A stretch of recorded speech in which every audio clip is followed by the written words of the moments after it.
what's been the secret for how you've successfully been losing weight week on week on week? The answer is sheer stubbornness.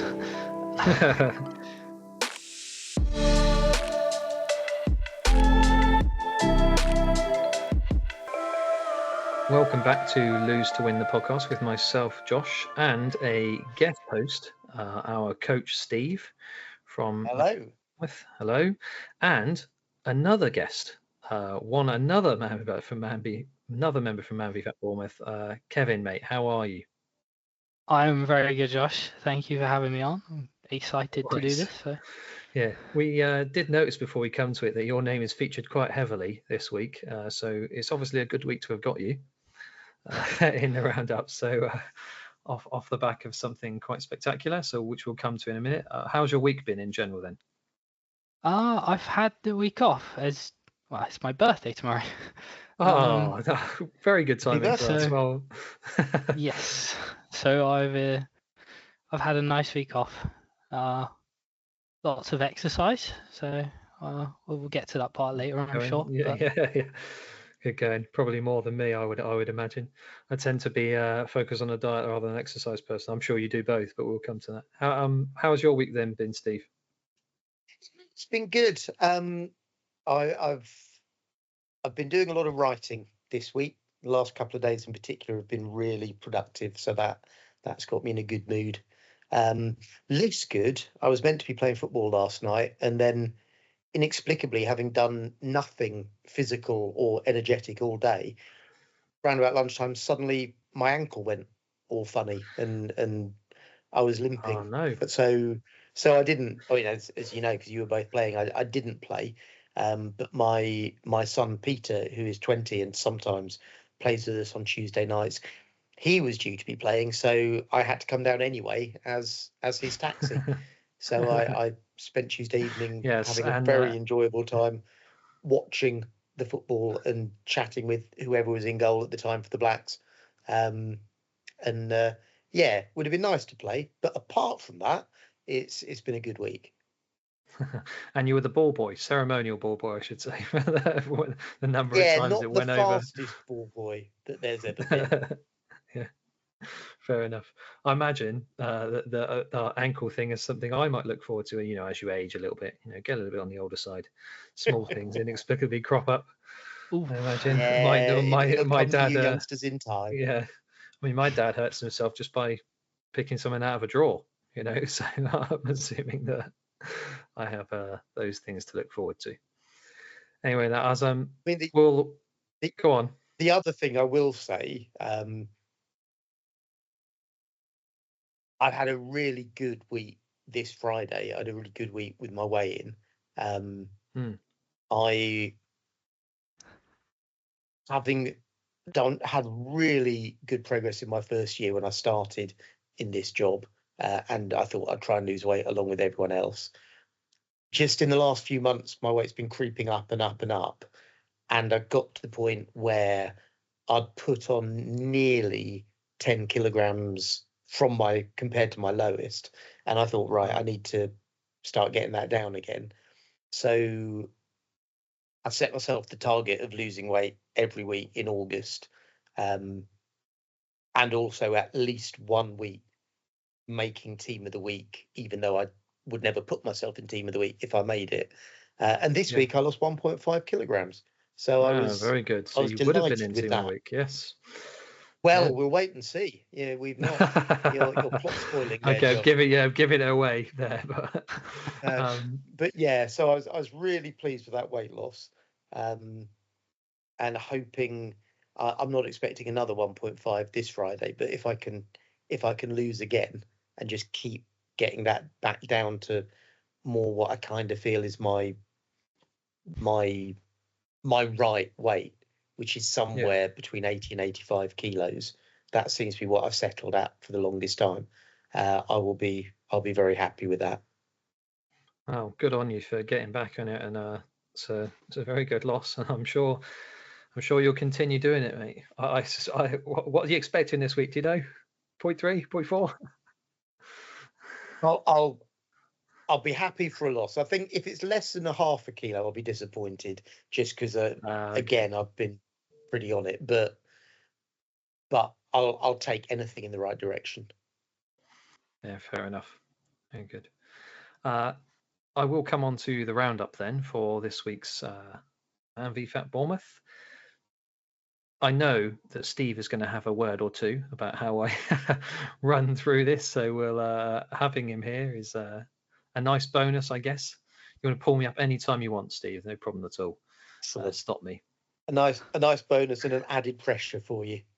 Indeed, yes. Well, it's summertime and living is easy.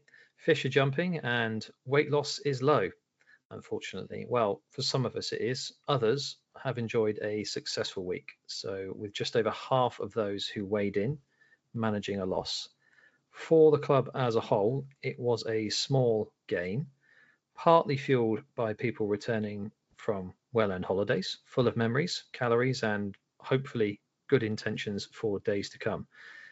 The pitch results, or I say pitch results, overall results, I should say, are as follows.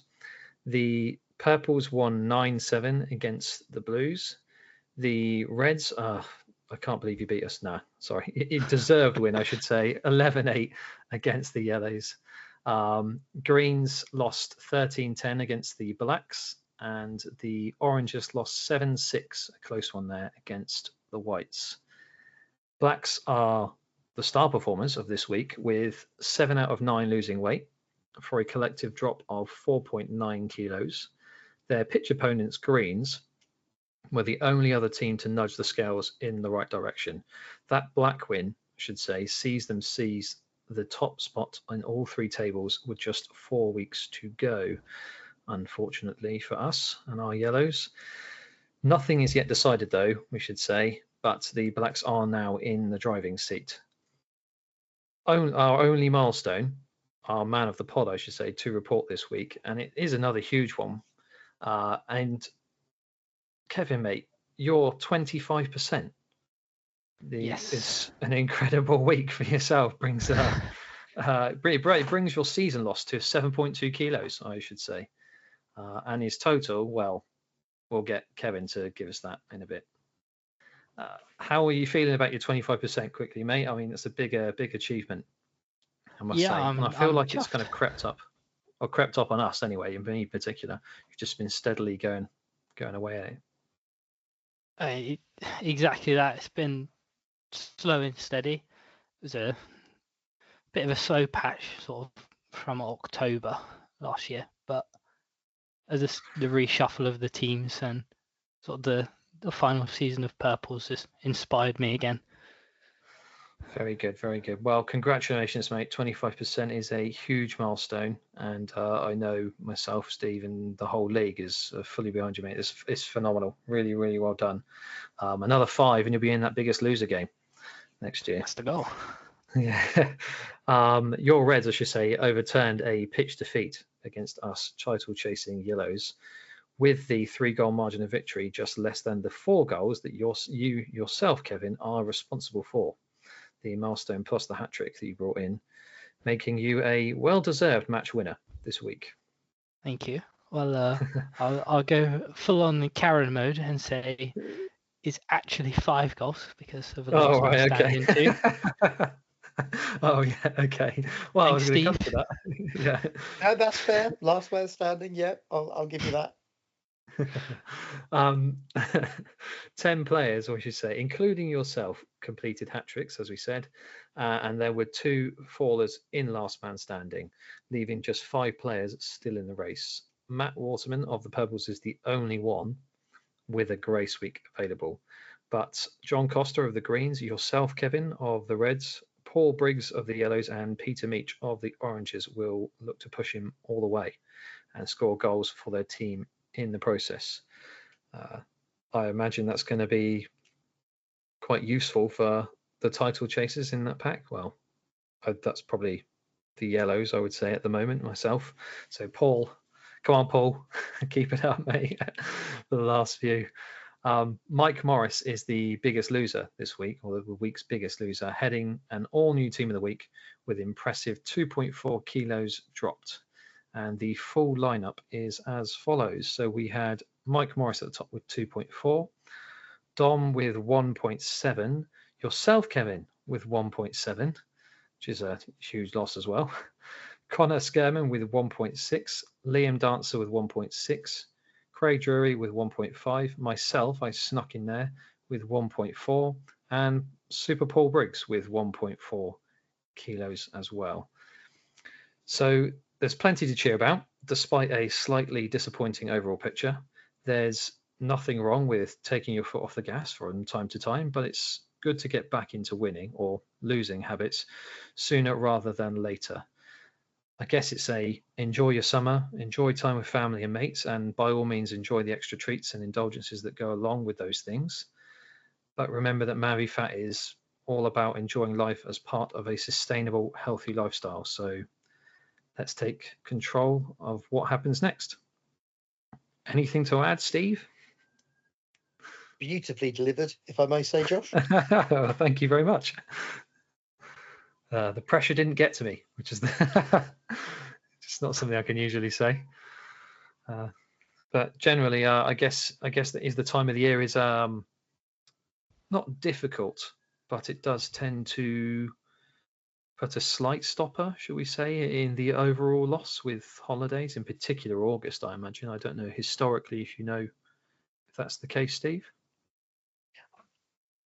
I've not specifically looked it up, but from memory, I think the run into Christmas is a time where we often get the weight total going the wrong way because people have got Christmas parties and everything starts early. And then the summer holidays, you have people away because they're on holiday, and then when they come back, they put on weight, which is entirely understandable and nothing wrong with that if you enjoy your holiday and then look to get that weight off when you get back. But it does hit the league's overall total. So the fact we've gone the wrong way the last 2 weeks isn't necessarily a sign that something terrible is happening. I think it's a sign that we're in that time of the year, and people who are going on holiday is counterbalancing the people who are having good weeks. Yeah. So yeah, it would be. I'd like us to get back into moving the totals the right way, but I'm not overly concerned as to why that's happening. We still had just over half the people who weighed in lost weight this week, so yeah, there's a lot of good stuff happening at the club. It's just that the overall numbers don't necessarily back that up because people are coming back from all-inclusive holidays. Yeah, well, speak for whoever else, all-inclusive. I wish I was on an all-inclusive holiday. It's a phrase I seem to be hearing quite a lot in the weighing room at the moment. No wonder the weight tail's going out all-inclusive. Oh, there's no way I'd be able to resist. There's just no way. No, and I don't blame I'm anyone. not sure I would. Yeah, well, I don't have any all-inclusive holidays. I often say to people, I mean, as I said at the end of the report, the point of Man v Fat is enjoying life as part of a sustainable pattern. And if that means you go on holiday and do the things that you enjoy doing, well, that's great. But a holiday isn't how you live 52 weeks of the year. So yeah. So you can enjoy a break from the norm as long as it doesn't then become the norm. Yeah. Well, I'll say, I mean, Steve, and anyone listening will know, I mean, I had my holiday as such, my 2 weeks, and then come back and I've struggled to get it all off again. I feel like I've struggled to get back into it. Obviously, that's my thing I need to get back on the wagon and deal with, but I don't know if that's the case with many other people in the league. I don't know if they kind of still on holiday mode, but feel like it's just almost you've broken good habits and then it's much harder then to get back into those good habits. I don't know if I was at least finding that for the first couple of weeks afterwards in particular. I don't know if it's the case for many. Just a thought, I guess, isn't it? No, I think that's a good point. I think sometimes it needs a conscious decision of, right, I'm going to get back into the good habits, and rather than just leaving it as a vague, I'm going to get back in good habits, actually sit down and think, what are the good habits that I need to get back into? What are the things that I need to do for me? Because my decision that I was going to try and get on top of my weight again came at the end of couple of weeks ago. I weighed in and thought, yeah, I've put on, and I knew I'd had an indulgent week and had been snacking a lot more than normal. But I was also going away on holiday the following week. So I thought, right, I'm just going to enjoy my holiday. And my weigh-in when I came back from holiday was up. But after that, I've completely cracked down on the snacks, which I've always said, for me, that's where the game is won and lost. So I'm not snacking at all outside of meals, and that was the big thing for me. Yeah. For other people, there'll be something else that is their Achilles heel and the thing they need to target. But to actually identify that and say, this is what I'm going to do, rather than just putting it in vague terms of, yeah, I'm going to be better. I think having a definite plan is the way forward. Yeah. Well, we can speak to someone now who can give us maybe a sense of whether that's the kind of thing that's worked for him. Thank you. I've done this enough, I think, by now to try and segue as much as I can. So welcome, Kevin, mate, to the pod. We normally start off, and we will, today's no different, I guess, with some football-related icebreakers. So please indulge us with who your, I assume, us knowing you're a football fan, who your team is. Who do you support? I am a supporter of Leicester City, which is very rare. Yeah, it's an interesting one. Yeah, it's an interesting one. I quite like it though. Is that, you know? Are you from the Leicester area? So my granddad and my uncle, who are like the male influences in my life, lived in Leicester when I was growing up, and they're both Leicester City supporters, and they've kind of imprinted that on me. See, that's what I say to people whenever they moan about the fact that I'm a two-team person. My male influence was my dad in particular, and he's a massive Manchester United fan. So it's pretty hard to stay away from that. And then you realise that I don't want to be a Glory supporter forever. When I've been living down in the south for so long. You would have thought in recent years supporting Man United, doesn't it's make not you really a Glory glory. supporter. Yeah, exactly. I know. That's what I say now. You see, and then obviously going to local games, it happened to be Bournemouth. So that was my excuse. Anyway, I commend you. Say that because when I was younger, I never wanted to follow Leicester. And it was in 2009 when Ronaldo left Man United that I stopped supporting Man United. So see, one of the people on Twitter who just follows Ronaldo everywhere. Well, no. My favourite player was Wayne Rooney. Kevin, he wasn't leaving Man United to join Leicester. I think your granddad and your uncle, if they told you that, they were just luring you in.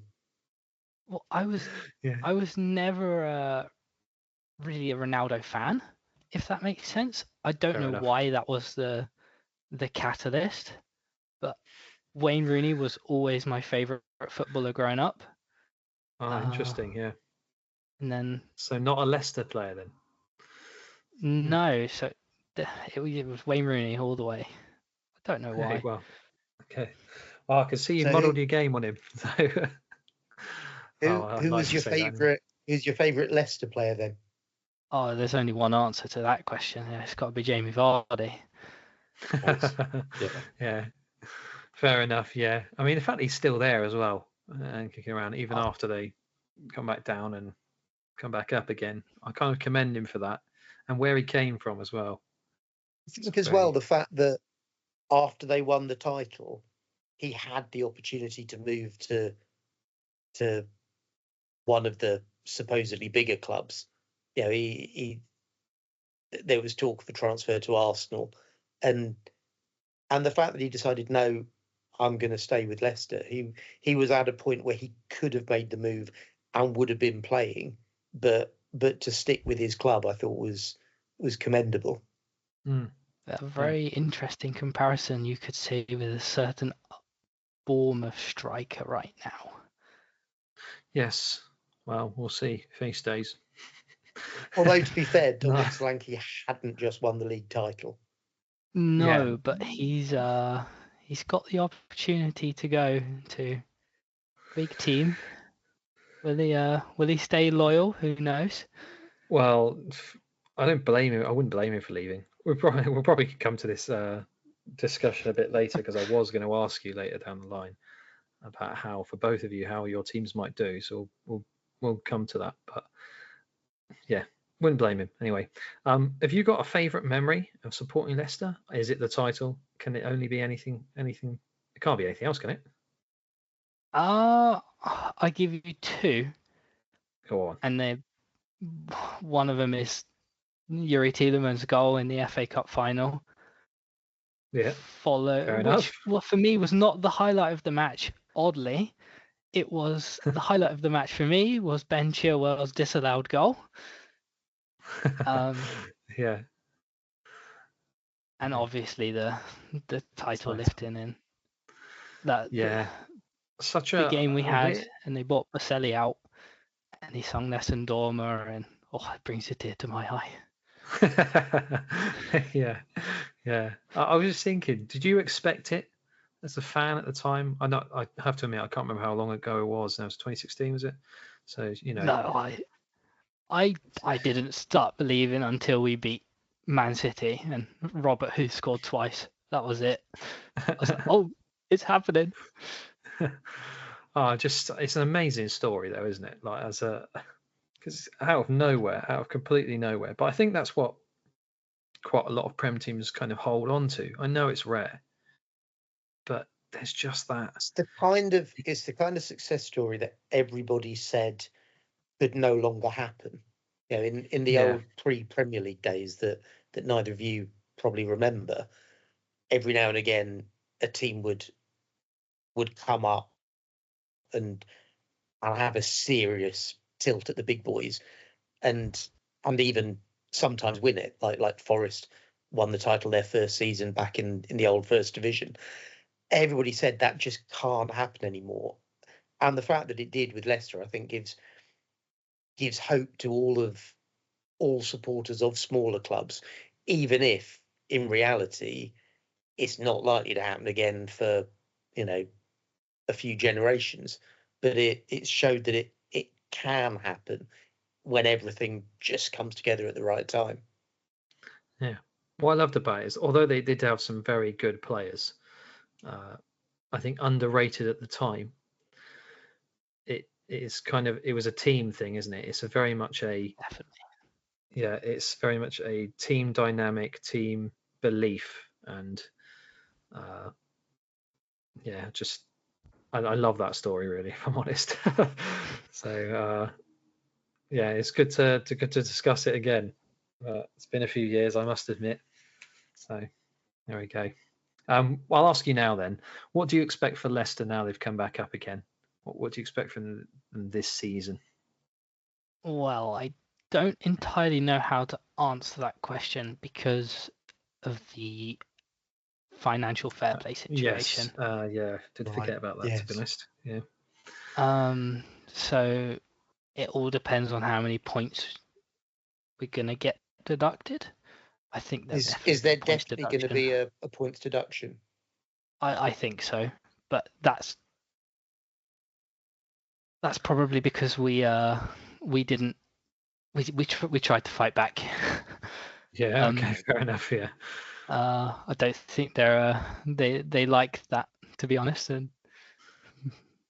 the Premier League don't want anyone to challenge them if they don't want to, if they're being challenged. I know that's another thing we mention it all the time. I know Jack likes to mention it, the Man City thing. So no shame. Not that he's bitter or anything. No, his team's got a good enough chance anyway without it, I would have thought.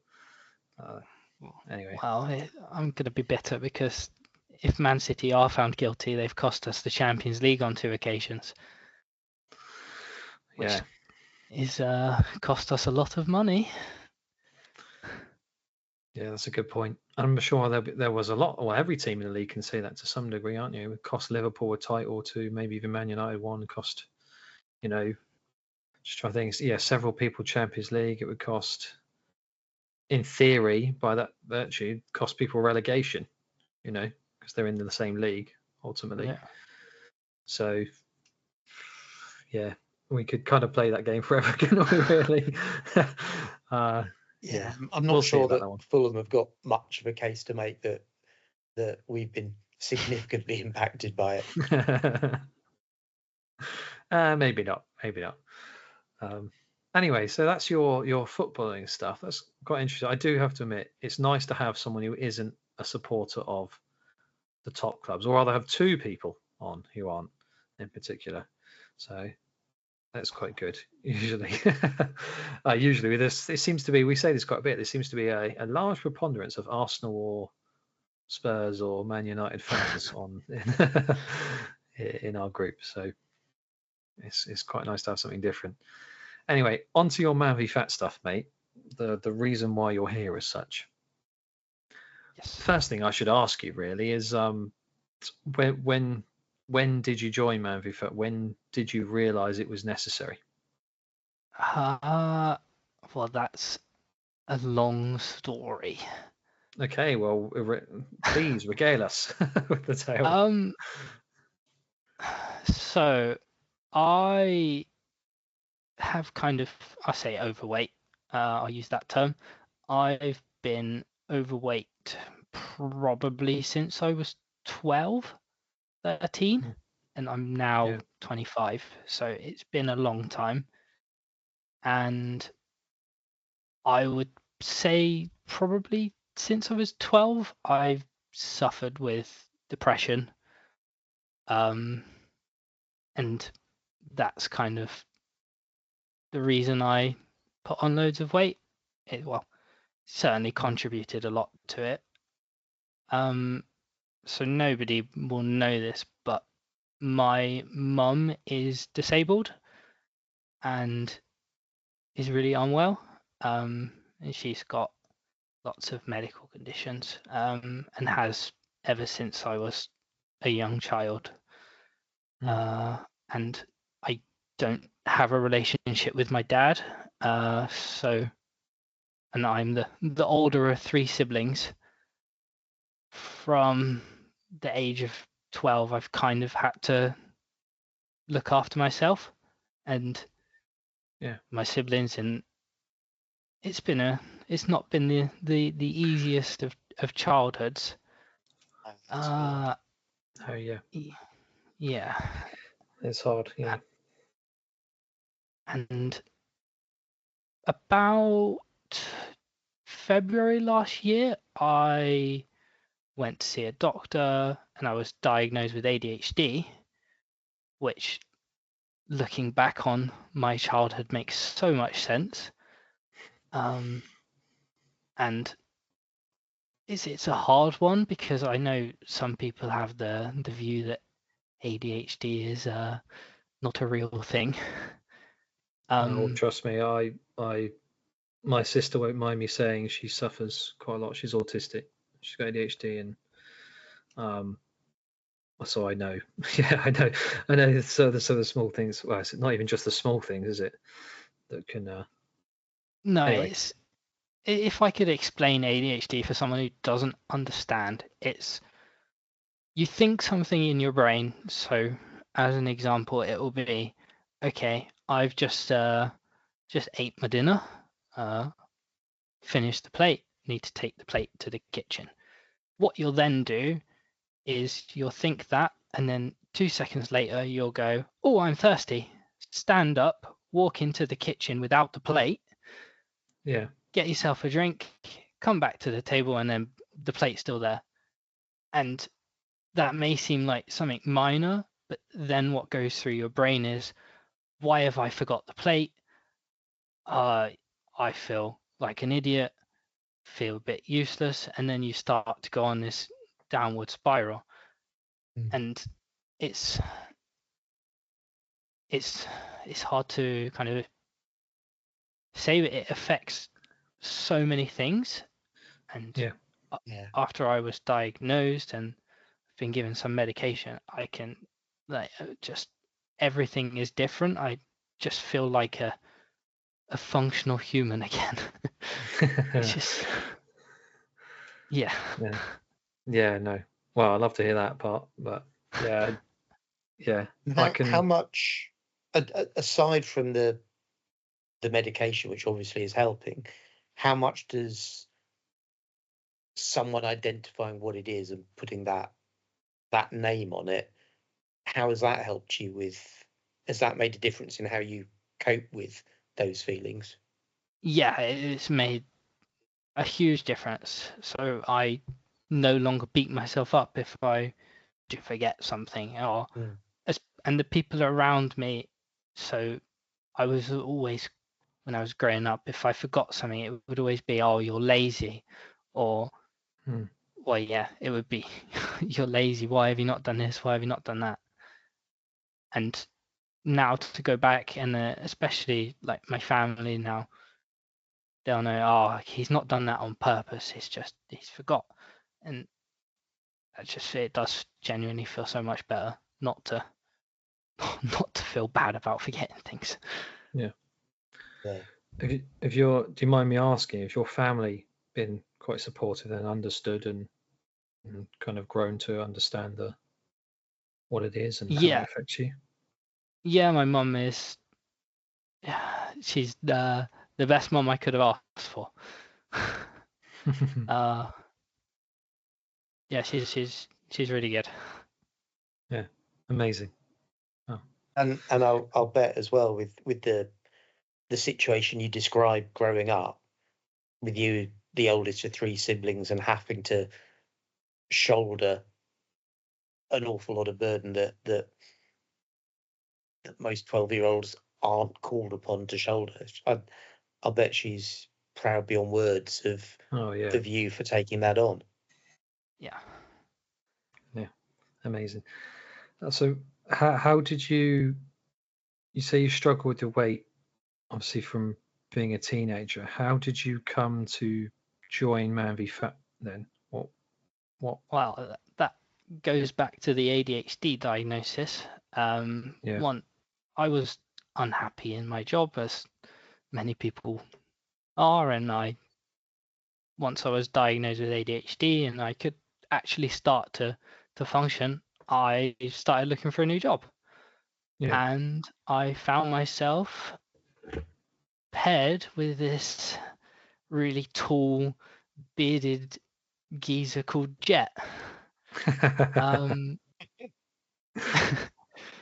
And so what I do for work essentially is I work a 12-hour shift, and it's 7 a.m. till 7 p.m. and every shift you rotate, so it goes from a day shift to a night shift. And Jet was the guy I got paired with, and he was moving off of we call it 24/7. He was moving off of 24/7, and I was taking his job basically, and he was moving to the daytime. So I spent 4 days every other week for 12 hours of the day talking to Jet.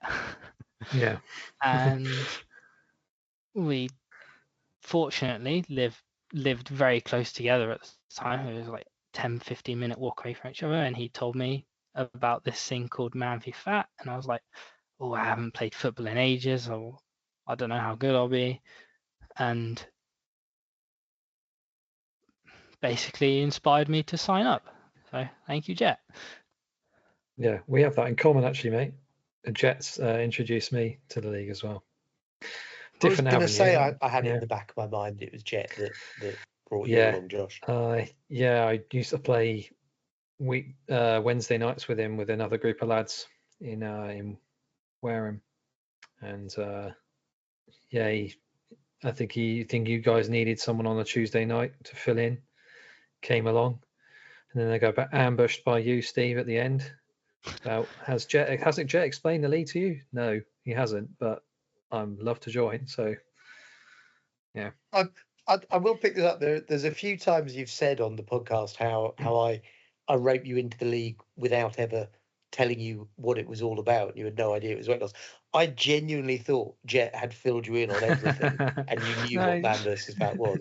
I wasn't just gratuitously going up to people on a football pitch and saying, "Yeah, come and join our football league." Well, I'll not tell you what it's all about, but once you're in, we'll snare you with weight loss. That wasn't what I was up to there. Yeah, fair enough. Well, I'm not sure if Jet knew. Maybe he thought it was a ploy. He kind of looked at me and went, "Oh, you need to lose some weight, mate. Come on." Just didn't tell me that. No, in your case then, Kev, I presume Jet did explain it to you. Yes. Before you joined. Yeah. So when did you join then? Remind me. I would have been April last year, I believe. Okay. I'm not sure on the exact date, but I'm pretty sure it was April. So that's 25% lost, and if you don't mind me giving the numbers, 32.8 kilograms you've lost in a little bit more than a year, year and a half getting on for. That's impressive going. Yeah, really impressive. Very, very impressive. Just say so. So what as Steve kind of jumped in with the weight numbers, where did you actually start at, and where are you currently with your weight? Like, what have you got numbers? Can you remember? I do have numbers.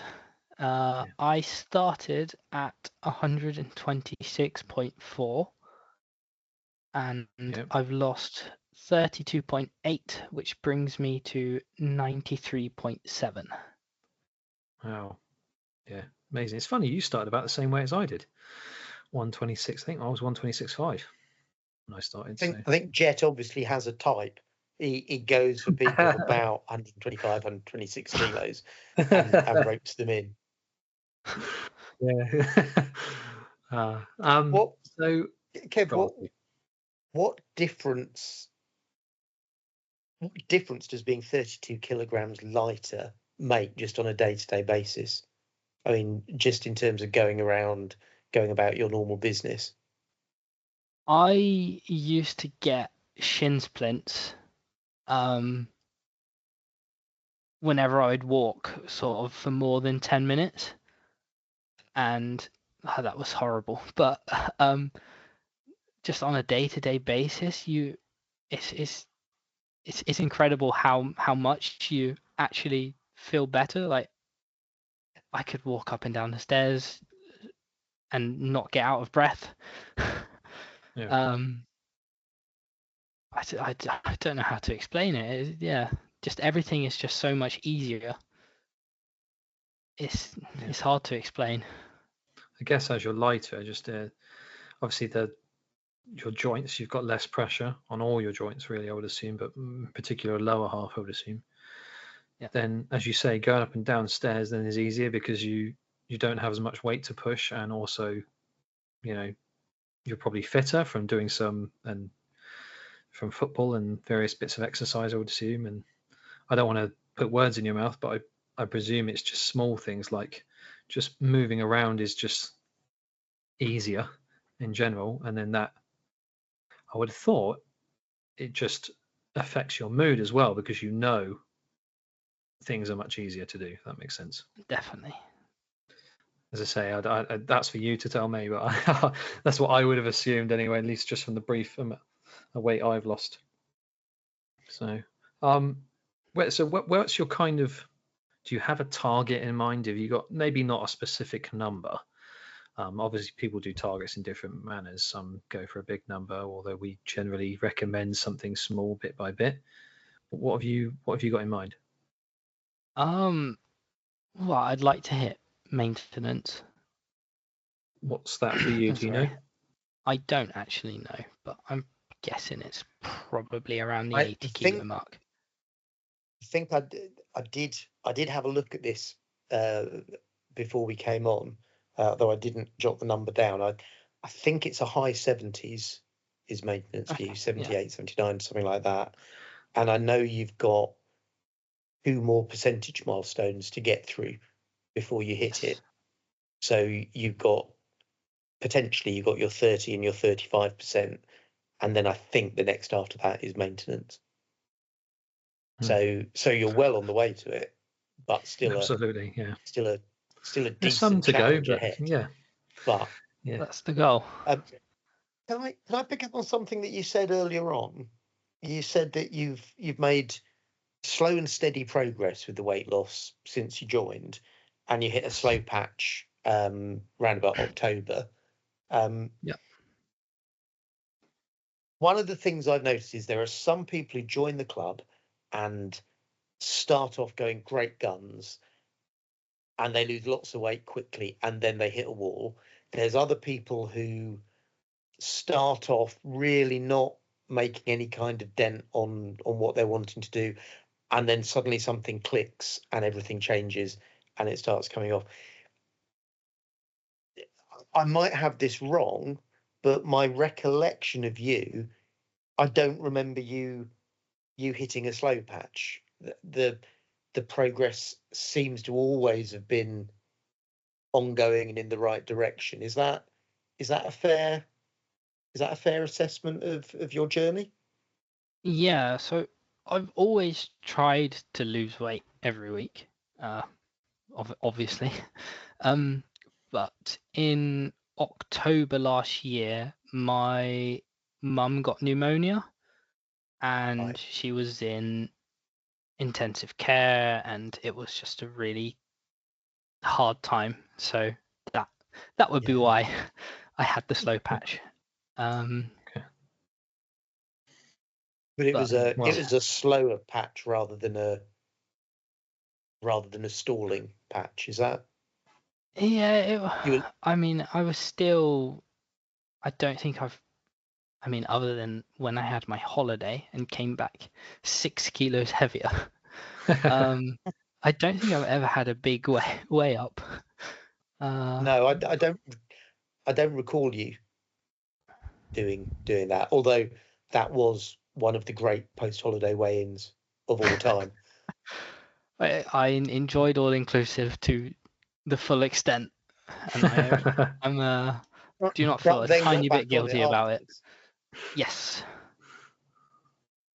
So, what's been the secret to how you've hit that steady progress for, other than when your mum was in hospital and that understandably throws your routine out? Other than that time, what's been the secret for how you've successfully been losing weight week on week on week?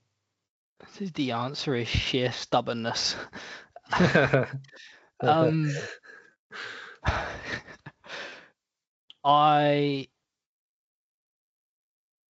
example, if I eat a heavy meal one day, I will track my meal and I'll look at the calories and say, right, the next day you're gonna have to earn that meal, and whether that be through exercise or eating really light the next day, it's just about a constant balance, I would say. For example, tomorrow I know I'm going to be eating a Nando's. So today I've had a very light day and sort of earned the Nando's, if you will. It's a good way of explaining the diet. So have you found, because you mentioned it briefly, I presume then you've been kind of religiously tracking your food then in order to weigh up day to day, good versus bad or heavy versus light, etc. How have you found that's helped you? Is it what I mean to say is that the kind of thing, because you've been jotting it down, that you've just relied on religiously, or is there other things that you've done? It's I've definitely made some some kind of big wholesale changes, if you will. For example, I used to live off of Coca-Cola. You and me both, mate. You and me both. And whenever working the night shifts, I'd often find myself drinking a Red Bull. But the subtle changes to sugar-free Red Bull, or now I've become a Pepsi Max drinker if I'm going to drink a fizzy drink. They obviously make a big difference. Yeah. The other thing I've started doing is sort of trying to eat at a better time. I know lots of people have done like studies on it, but I definitely notice if I eat really late in the night versus if I eat sort of at 5 or 6 o'clock, I can tell that I sleep better. I don't wake up as tired. So that's another change I've made, and just drinking lots more water. Yeah, well, I guess it's is it a kind of ultimately a calorie in, calorie out for you, just making sure you factor that in essentially. Yeah, and the exercise definitely does help. So obviously we play Tuesdays and Thursdays, and if I know I'm not going to make a Tuesday because of work or another commitment, I might sacrifice a little bit on the food for one day.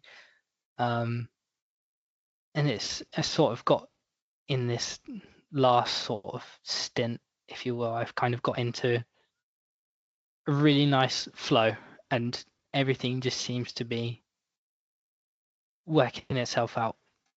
And there was I think it was 2 weeks ago, I did my weigh in and I was only 0.1 down, and I was very surprised. I remember that. But I'm gonna blame Deadpool because I had a popcorn. And, mate, the cinema popcorns. Did you get one? Because honestly, I went to see Deadpool as well, same night as you, and I didn't do the popcorn. But honestly, I was having a conversation about that kind of thing with whoever I went with, and those big, like large, but they're 1,500 calories for like sweet popcorn. That's a bit silly. It's insane. So I had the Butter Kiss toffee popcorn. Oh yeah, I know the one. Yeah. And like, I did visit Five Guys as well. I will say. I thought every time I go to BH2, I'd look past it. I go, well, maybe no. So. I thought I'd done enough in the week to allow a Five Guys, but as soon as I stood on the scale and it was like, I think I was 0.2 up, and I was like, oh, t-shirt's got to come off. I was like, no, I thought I'd done it. Yeah, I will say in your defence though, you did go Thursday night, and we weigh in on a Friday. Yes. Now, that kind of thing. If you've had a popcorn and a Five Guys the night before, I can tell you from my experience of going to steakhouse, what do you call it, Miller and Carter on a Thursday night when you used to do a deal, it is a not good thing before the weigh-in. I'm telling you, because if you had been to the cinema on a Monday, then probably you'd have had time to your body to process that a bit better. Yeah, exactly. I think it's just the fact that your body hadn't fully processed what you'd eaten the day before, not the calories or anything, but just simply the fact that you hadn't necessarily got rid of it. Yeah. Not that we're advocating people make Monday night blowout night or anything like that. No. Yeah, do that Friday night after football. Your weigh-in does artificially affect how much impact something like that has. Friday night tends to be the night of, for me at least, going out after football. Probably not a good idea, especially when you mentioned about eating late. It's not a good thing. I found the same in terms of eating late. I never wake up very good. I never sleep very well. So maybe I should probably not do it Friday night and then move it to the Saturday or something. I don't know what you suggest, lads. I think it's good to have that safety valve of there's at some point in the week where you're a little bit more indulgent, and doing it at the weekend after the Friday weigh-in is no bad thing. But yeah, I mean, Kev's point about what time of day you eat has an impact. Maybe Friday night isn't the ideal time. I've always, since I've been at Man v Fat, and because snacks is my Achilles heel that I have to be strict on, I've always treated myself on a Friday night, and the amount of treating has at times increased and become a little binge like. And it's only on Friday evening, but I've consciously scaled back the size of my Friday night chocolate treat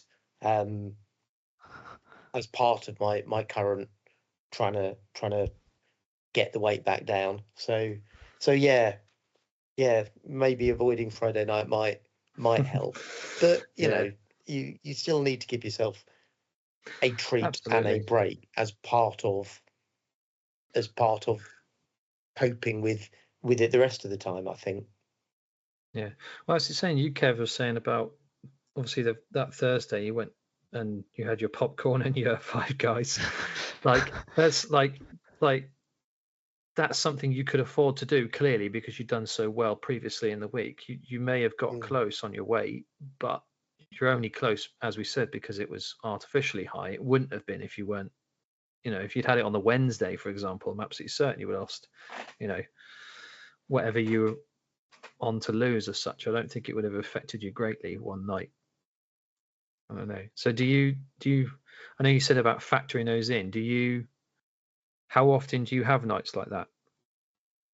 Well, so I used to live with Tom Dowling, Yeah. and every time we came home after a Purples game, we would get ourselves a takeaway and put on an episode of whatever TV show we were watching at the time, which what pops to mind was Loki. We would watch an episode of that and then eat a takeaway, and that used to be the Friday night routine. And I'm sure Tom will agree, Saturday morning you always felt awful, but Yeah. we kept on doing it. Yeah. Goodness knows why. So yeah, You make up for it down the week, though, I assume. yeah, Right, definitely. It's more just because you've obviously had a consistent weight loss. I myself, I'm just trying to relate it to myself, if I'm really honest. I'd have a bit of a blowout on a Friday night after football, wake up feeling awful on Saturday. That's, as we've mentioned. But then the rest of the week, I feel like, well, I've had my one thing. I don't feel like a need to do much else. And I can have that in my diet and still feel like I'm going to lose weight. I guess it's the limitation of those kind of nights, isn't it? That ultimately, like, I don't snack anywhere near us. And when I'm having a good week, I'm not snacking. Basically, that's my thing. So, just just shifting the focus a little. We've said how you've hit 25% with more or less steady progress, and although there's been patches where it's slowed down, mostly you've kept making progress. Have you had to change your approach for how you've gone about losing the weight during that time? Is it, have you found it harder to keep that going at this end of the percentage compared to when you first started, and if I could put it this, and there was easier weight to lose? That's a really good question, and the short answer is yes. However, doing more now I weigh less is easier. So I have to do more to lose weight. But in the same sense, do more in an exercise sense. Yeah, in exercise capacity. But to do more is a lot easier. So in August, I've set myself the target of every day. My watch tracks it, but hitting 10,000 steps and doing 90 minutes of exercise, which if you hit 10,000 steps, you kind of have to do 90 minutes of exercise. But that's kind of to keep me going is I want to hit that every day, and because I'm very stubborn, I know that I'm gonna do that, and that's what's kind of what I'm now doing to keep myself moving in the positive direction. And I know when we play football on a Tuesday or a Thursday, something I've started doing very recently before playing those games is I go for a swim. And I think swimming is one of the best exercises you can do if you are, how to say this politically correctly, heavier.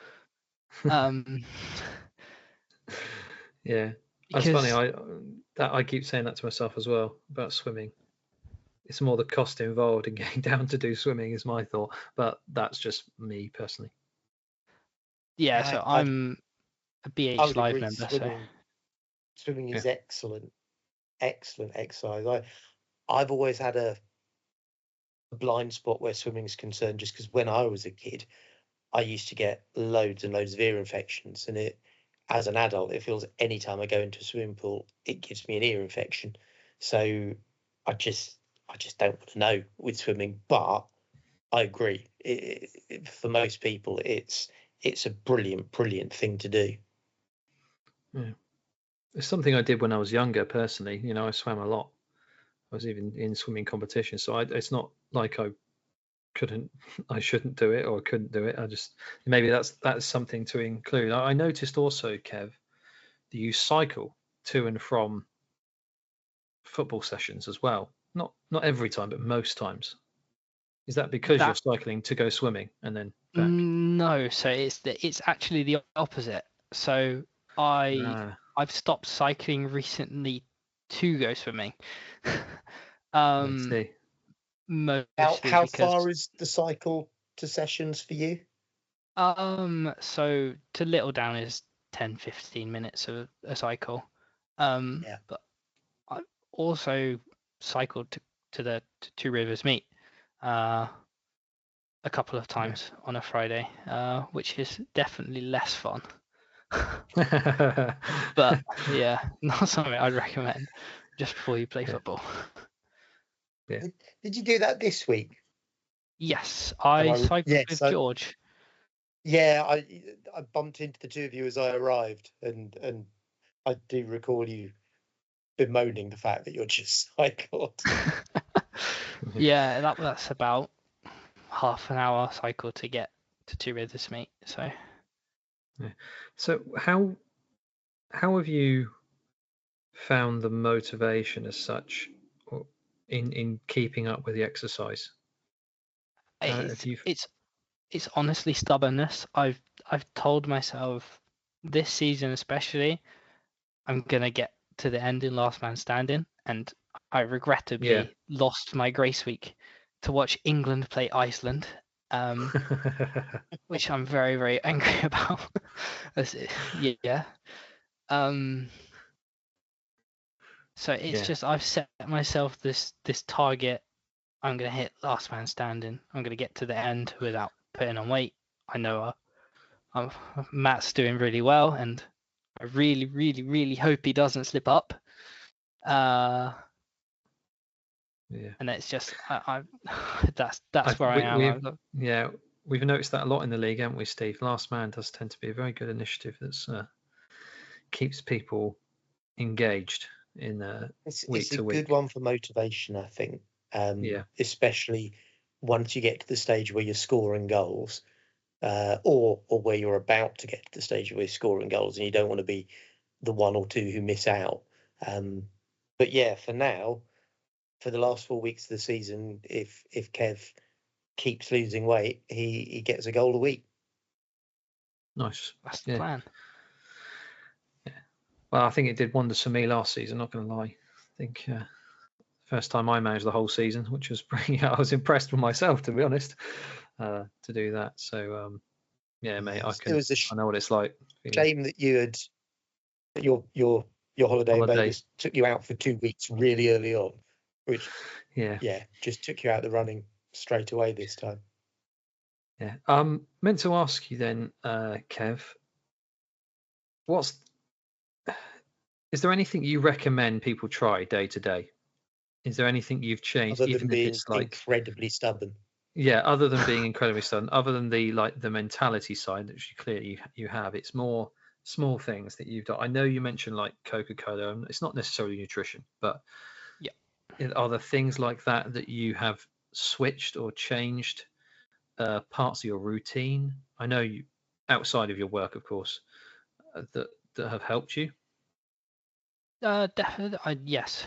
Um, a lot of people on a day-to-day basis, just if their job isn't, sit on a chair all day, then that's difficult. But a lot of people who have these jobs where you actively do exercise, a person I give you, like a plumber, for example, they must walk around a lot and do lots of physical exercise on a daily basis. And if you are doing that much exercise and you're still struggling to lose weight on a day-to-day basis, it's you can iron it down, not iron it down. You can work out that it's then okay, I don't need to do more exercise. I have to look at what else is the reason, or what else can I do to lose Yeah. weight. And a lot of people do one and sorry, a lot of people will do one and not the other, and they'll sort of slack in one of them, like, okay, I'm doing lots of exercise, I won't eat so well, or I'm eating really well, but I'm not doing the exercise. And it's really hard to find the balance between the two of them. But if you look into one of them and look into the other one, you will be able to find it. It's there is an answer, if you will, and you can see, even if you just weigh yourself on a daily basis as an example, and you see, okay, this is what I've ate this day, this is how much weight I've put on, and you can see, okay, I had so and so, and this put me on 0.2 of a kilo, or this day I ate this and I did this much exercise, and I've lost 0.3 of a kilo. You can start to work out what works for you and what doesn't work for you. I say, yes, it is a lot to go on a daily basis and say, okay, this is what I've done all day, this is what I've ate, and then the next day you'll say, okay, I did that and it really worked out. It wasn't, I lost 6 kilos this week, which some people do, and I have no idea how they do it. But those small, tiny incremental changes add up. Yeah. Yes. Yeah, I was just going to say, that if someone is losing 6 kilos in a week on a regular basis, that's not necessarily the most healthy way of going about it. No, I would almost argue that's a level to start worrying. But personally, steady losses is much better than huge swinging losses that very often swing back the other way very soon afterwards. And a yo-yo situation of the weight is not a healthy and sustainable one. Definitely. The other thing, picking up on what Kev said, I've noticed sometimes you'll get people coming in for weigh-in and I'll ask them how their week has gone, and they'll say, oh, been really good on exercise, not so good on the food, or I've been really good on the food, not so good on the exercise this week. I've often seen people who've not done much on exercise but have been good on the food and get a good weigh-in result afterwards. I don't think I've ever known someone who's had a really strong week on exercise and eaten rubbish that's had a good weigh-in. So I think I would say if someone's going to lean too far to one side of that balance, it's always better to be on it with the food. But that's not to say don't worry about exercise, because exercise is also really important. But you don't lose the weight without without getting on top of what you're eating, I think. Yeah, right. And speaking of then, Kev, is there anything in particular what's your diet like? Is there anything in particular you're eating that you think's something to recommend, or anything to avoid in particular? I would definitely say avoid Domino's pizza because that's my guilty pleasure. I used to live a 2-minute walk away from Domino's Pizza, and I would go, oh, you know what? They've got a deal on is £6 for a large pizza. Oh, I could do that. Yeah. Yeah, pizza in general, I found, is my favourite food, but I struggle if I have it in a week, I tell you, in terms of weight. So in Italy, they don't eat pizza or pasta for dinner, which is an interesting fact, purely because it's carbs and it takes forever to digest. Yeah. Don't know if random fact of the day. They'd only have it at lunchtime, is that? Yeah, if you were eating pasta for dinner in Italy, your Italian grandmother would slap you on the wrist. I guess that's more about not having carbs late, isn't it? Then, really, isn't it? Yes, but yeah, basically. So I would say another thing I do, which obviously is not going to work for every people, is I use Huel products. So most of the time for lunch, I will just drink a Huel shake. Which when I get paid, I order a batch, and if there's nothing I really fancy eating, or a lot of the time it just saves time, I just drink one of those. So they're the meal replacement drinks, aren't they? Yes. So they're designed as like they obviously market it in such a way as if you're on your go kind of thing, but do they feel filling? Yes and no. You definitely notice that it isn't a meal, and you might then be hungry earlier, if that makes sense. But that's about knowing when you want to eat and planning that kind of thing. I think I've had Huel products before, and I think where I found it most useful is, in particular for me, early afternoons where I'm feeling a little hungry, like a kind of a lunchtime thing, really, where I wouldn't normally plan to eat anything in particular, and definitely nothing heavy.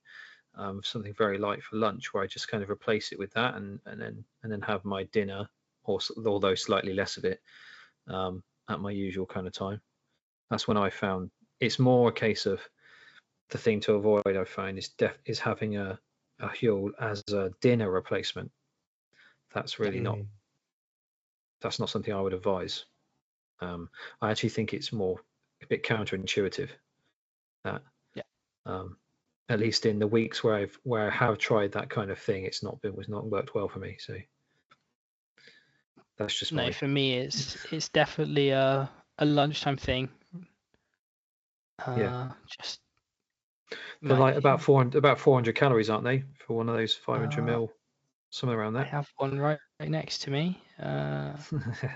Something around that for 500 mils, and obviously it's a decently high protein, vitamin, lots of vitamins and minerals kind of thing. It's not something I would, as I say, recommend for a dinner, but maybe as almost a snack / lunch replacement, it might work. Definitely. It is 400 calories. You are correct. Yeah. Oh, Josh knows what he's talking about. The only thing I do in terms of nutrition, I would say. Okay, that's good. I am quite keen. I know you've mentioned some of the struggles, and I don't want to have to bring it up too much, but is there anything in particular that you find you still struggle with week to week or day to day that you have to be careful in your stubbornness to overcome or avoid? Not really sure how to answer that one. I wouldn't say there's anything that springs to mind. Yeah, that's fair. If nothing, if it works, if nothing in particular, that's brilliant. So we like to hear that. Yeah. We've got plenty of people who would say, "Oh, I struggle with snacking. I crave something sweet in the evenings," which is something I used to struggle with. And Yeah, it's okay, I battling have against an that. answer. Go on then. When I'm working a night shift and say I get hungry at about 11 o'clock in the evening and you think, what could I eat? And then you go downstairs and then there's nothing I want to cook. The only option then is you've got to get yourself takeaway. Yeah. Which I have definitely stopped doing. So there you'll Yeah. never see me eat a takeaway in the evening. Wink, wink. Yeah.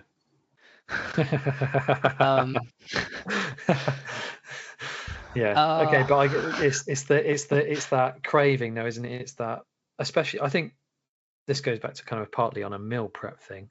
Again, not that I'm an expert, but when we were speaking to Tom last week, and he was saying how obviously he meal preps everything, so he never gets caught short, basically. And then there isn't that need / temptation to get something in. I mean, I'm not. I don't know. Maybe it's just me, but I don't think I'd be able to do meal prep and eat the same food every day. Yeah. It doesn't necessarily mean to be the same. It's just more a case of, it's more just a case of having a plan. So if you're cooking X on this day and Y on the next day, whatever it is, you just. But yeah, I get what you're saying, because it's easy in some respects to batch cook something for a few days, and that can get boring. Although you can, if you batch cook something and stick a load of portions in the freezer, you don't then have to have them on consecutive days, but it means that you've got half a dozen whatever of them that you can dip into as and when you fancy that. But it's a healthy and convenient option that you've got at within arm's reach. Yeah, that's a fair point. Yeah. Anyway, I don't actually have any particular other questions for you, Kevin, mate. Only to say, I'm in awe of the phenomenal job you've done and you continue to do. Thank you. I'm not the only one in the community who feels that way. I can tell you that. So I can just only thank you for coming on, telling us about the struggles you've had, and I appreciate that that's something you will continue to deal with, I'm sure. And that's I'd just like to add as well, while echoing what Josh has said on the weight side of it. Something you said earlier on that I didn't pick up on at the time, when Jet was telling you about Man versus Fat, and you were saying, "Oh, I don't know if I'll be any good at the football side of it." Kev is actually on Tuesday nights one of my very favourite members of the Man versus Fat community to be put on the same team as. Is one of the players who I know, if I'm making one of my sneaky late runs into space on the far post or wherever, Kev is likely to see the run and thread the pass through, whereas not everybody does. But he's you're a really good player, Kev, and always someone who, if I see that we're on the same team, I'm pleased to see that. Thank you. You realise now, whoever handles the teams is not going to put you on the same team anymore. You're just giving away. No, I'm teasing. Only if you're saying, Josh, that whoever handles the teams, and I'm aware that sometimes it's you, only if you're saying that whoever handles the team doesn't want to be nice to me. What are you saying here, Josh? Well, no, it's just you've mentioned the fact that you love playing with Kevin to me on several occasions now, and it feels like you need to keep nailing it in. Like, why is it always me you speak to? I feel like you're hinting at something, Steve. Now everyone knows. I mean, there's several other players who I enjoy playing with as well, but Kev is someone who, if I see him on the same team as him, I know I've got a decent chance that ball's going to get played, and you'll and get one of I'll them then tap-ins, yeah. mess it up. And Kev is also one of the players who will remind me of how many times I mess up the through balls that he plays for me. I would never do that. False accusations. Well, I'm not going to leave it there per se, but thank you again, Kevin, for coming on. Thank you, Steve, for co-hosting with me, and I'm sure you'll be back next week as well. Thank you to everyone who listens. We really, really, really do appreciate it. And anyone who listens in the outside of the Man V at Bournemouth in particular is willing to share it amongst their league mates, we'd be thrilled and we'd love it. And anyone in particular who wants to come on, please message me directly and we'll try and get you slotted in. Just before we go, a quick 2 minutes on the football side. Kevin and Steve, how do you think your teams are going to do? Just give me a position. Where do you think you're finishing? 14th. Or staying up then? Yeah. Comfortably staying up. I wouldn't say comfortably. Is that 14th including any potential points deduction? Or is that 14th if it was just left unadjusted?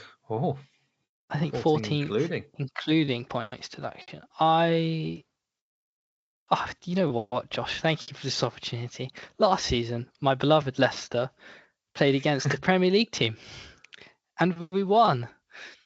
So, yes. So I know we've got the quality to do well against decent teams, and I'm quite interested to see what with the new manager. And we've made a few signings, which I'm very happy about. I'm quite interested to see how it will go. I'm cautiously optimistic. Oh, good. As a Fulham fan, I'm really hoping that Bobby De Cordova-Reid does well for you, because he's been a smashing player for us.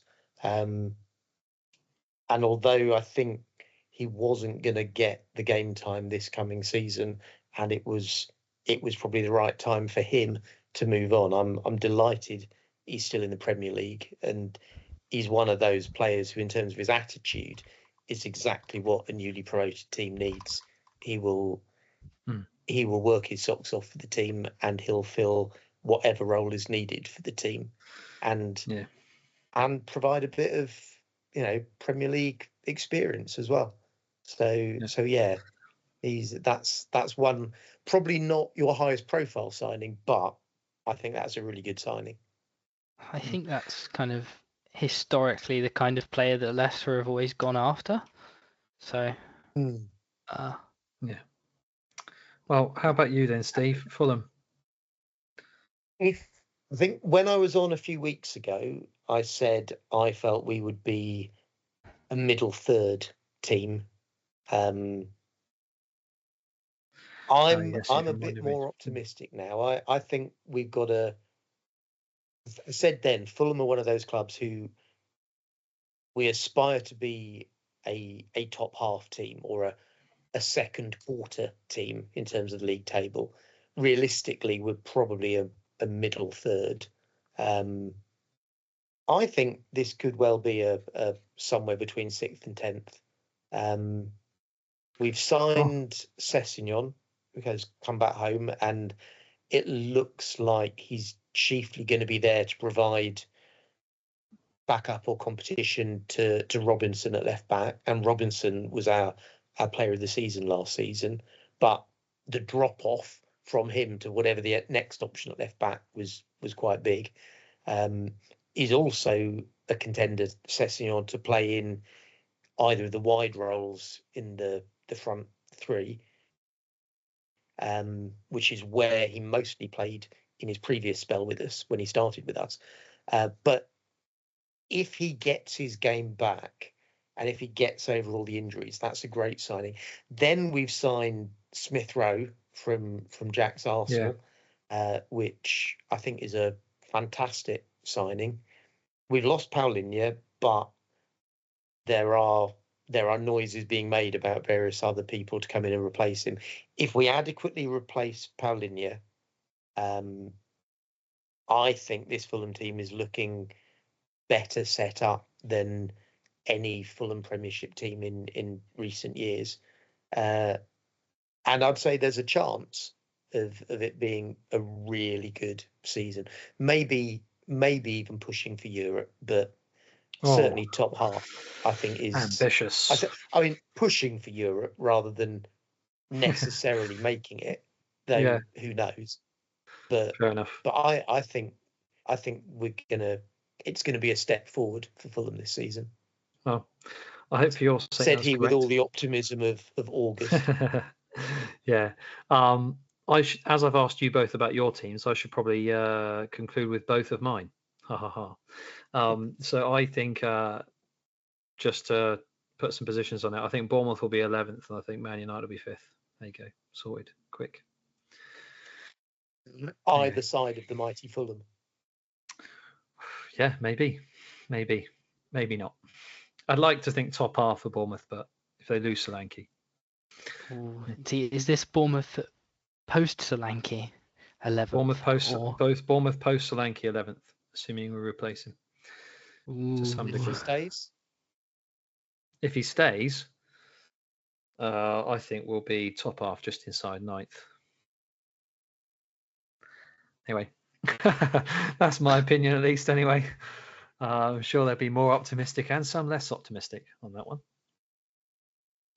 I'm sure we'll leave it there then, lads. Jack and Ben will remind you of that come the end of the season. Yes, indeed. Yeah, we'll leave it there then, lads. Thank you again, Kevin, for coming on and being so honest with us, really, through your struggles, and also at the same time inspiring on how you've done to this point. And I know you've got more in you, so best of luck to you, and I'll be seeing you. I'm sure I'll see it come off you and continue to come off you. Thank you again, Steve, for being a wonderful co-host, and I'll have you back next week, please. The next one. Happy to do that. Just saying that the two words that I've written down as we've been talking about what Kev's been saying, the two words that came out several times that sum up Kev's journey is stubbornness and balance. That seems to be the way forward. Stubbornness and balance. Yeah. So for anyone listening, the way forward is stubbornness and balance, and imbalance. Sorry. One of the two. Anyway, thank you again, lads. Thank you for coming on, and thank you to everyone else who's listening. And we will see you again next week. Thanks a lot, Josh. Thank you.